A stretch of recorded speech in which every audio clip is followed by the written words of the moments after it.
Hello, Steve Arts 89. Well, I just watched the season 3 premiere of the Orville, Electric Sleep, and it was an interesting night because we had a new episode of Star Trek Strange New Worlds, and we had the first episode of season 3 of the Orville. And I mean, I must admit, I procrastinated about 2 hours from watching this because I kind of didn't want to. And I'm sort of trying to work out what my issue with the Orville is. And I think the problem with the Orville for me is it seems like just a reaction to Discovery. The more I watch it, as Discovery and that new Trek sort of world is so dark and dystopian, you don't see the ship or anything. It's just, this is the complete opposite. It's like just every frame is bright, everything is over the top and overdone. The music is so John Williams and just too much. I was really conscious of the music all the way through the episode, and there was a point where I was watching like the 50th shot of the Orville, and I just felt like I feel like I'm in episode 1 in the pod race, and they're just going around and around in circles. And I realised that the characters still feel like parodies. They don't feel like real people. And just so many elements of it feel really infantile. Like the humanization of Isaac, that they keep projecting emotions onto him and expecting him to be a person. I'm like, he's a machine, he has no feelings. Why? How are you trying to have a relationship with him? Why are people... It doesn't make any sense. And it feels like it's not like an organic sort of show. It's like it's a reactionary show. It's made to counter Discovery. And it's like the show I sort of wanted to see when I was a kid, that I thought I'd want to see that I was a kid. There was all special effects and all bright and, like Star Wars battles and just ships and everything. It's just too much. And the story was a bit recycled. I mean, Balance of Terror, Spock, the Romulan War, Spock looking like them, bigotry from the crew, but Mercer is a much weaker captain. Kirk shut it down in one moment. He spun the guy around on his seat and told him basically there's no bigotry here.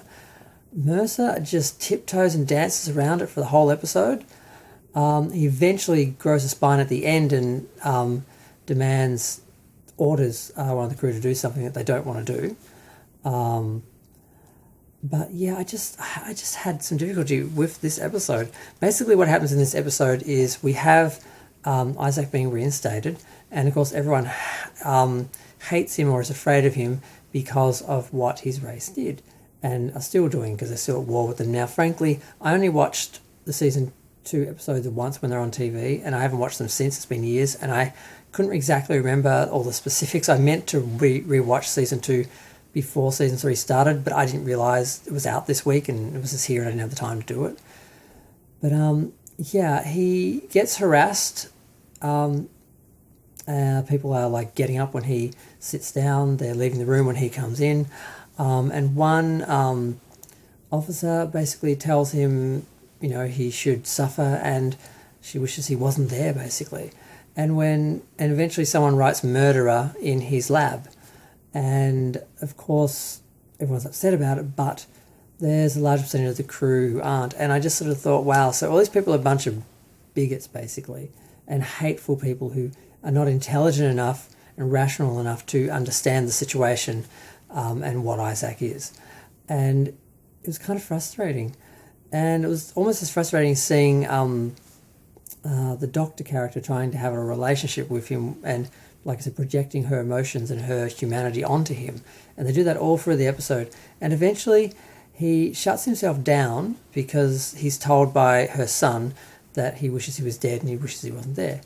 So he believes that the crew will be more efficient if he's gone. Now, he could have just left voluntarily. He could have just shut himself down, but he gives himself some sort of shock to basically commit suicide. So everyone gets a bit rattled by that. But eventually they work out how to fix him because he's got some redundant memory or memory core or something in his head.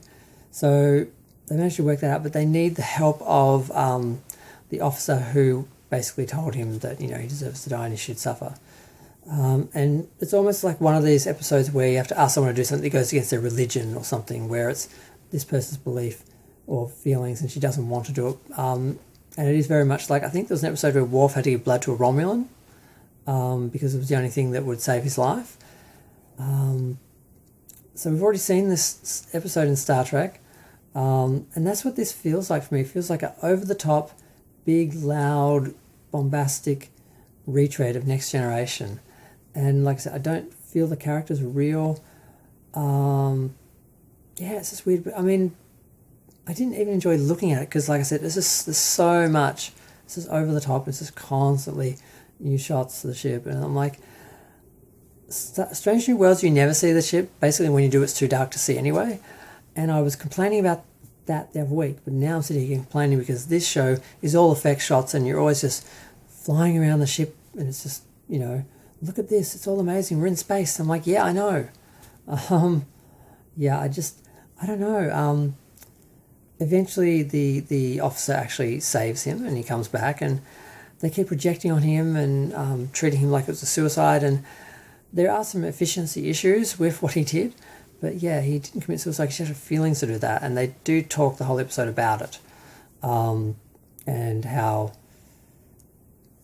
people can't see past the present to the future and so forth. And the Doctor convinces him to stay, and I just felt like it was over the top, and I couldn't really totally enjoy it because I was really aware of the music, I was aware of the effects, I was aware of so many things. And I just find this show is a complete opposite to Star Trek Discovery and the whole New Trek universe, but it's gone too far in the other direction. So we've got these two extremes now, and one is too dark and too miserable and stupid, and the other one is smart and intelligent but still sort of kind of puerile and like I said, it's kind of infantile, and I feel like I'm being talked down to as a kid. Like I said, I feel like this is the show I sort of wanted to see as a kid and wouldn't be able to watch now as an adult. I don't know, I just can't get into it. I don't know. I really enjoyed the first season. The second season was okay, but I kind of felt the repetition, and now I'm really feeling it, and I don't know. I'm getting really tired. I can barely keep my eyes open. I'm going to go. Feel free to share, like, comment, subscribe. Let me know what you think. But I don't know. I can't. I'm just really feeling weird about the show. I'm like, was that episode better than the episode of Strange New Worlds tonight? That had a huge amount of faults, but in some ways it felt more real. Whereas this was just like a Disneyland ride or something. It was just over the top and too much. But yet that's what I've been asking for. But sometimes, we ask for something, it's not what we actually need. And like I said, I sort of imagined this sort of show when I was a kid, but then I grew up and my tastes, matured and got more sophisticated, and I wouldn't be able to watch a show that I enjoyed as a kid that I'm struggling with it. And people would be like, how can you not like the Orville? Or if you hate Discovery, how can you not like the Orville? And it's just really weird. I find both shows have huge flaws. Like I said, they're both on the opposite ends of the spectrum, and I'd just like something in between, something that isn't over the top, bright, garish camp, and isn't sort of dark and dystopian and you never see anything. And it's just, can we just have a normal show, just a normal science fiction show with realistic characters who optimistic and I don't know. Let me think, is there anything else that happened in the episode to address? I mean, the officer who won't help revive him is fairly insufferable. But I think I'm done. Yeah. I just like to see them go out and do some exploring, and not how. I just hope the season's not all about what were they called again? I've even forgotten the names of his race, which I wrote down but I can't see. But yeah, I don't know. I'm not really looking forward to the rest of the season. Just like I'm not really looking forward to the rest of Strange New Worlds either, because they're sort of going a bit further in that area, the opposite direction that this is. But I don't really want I don't really want extremes. Yeah. I'm going to go. Thanks. Bye.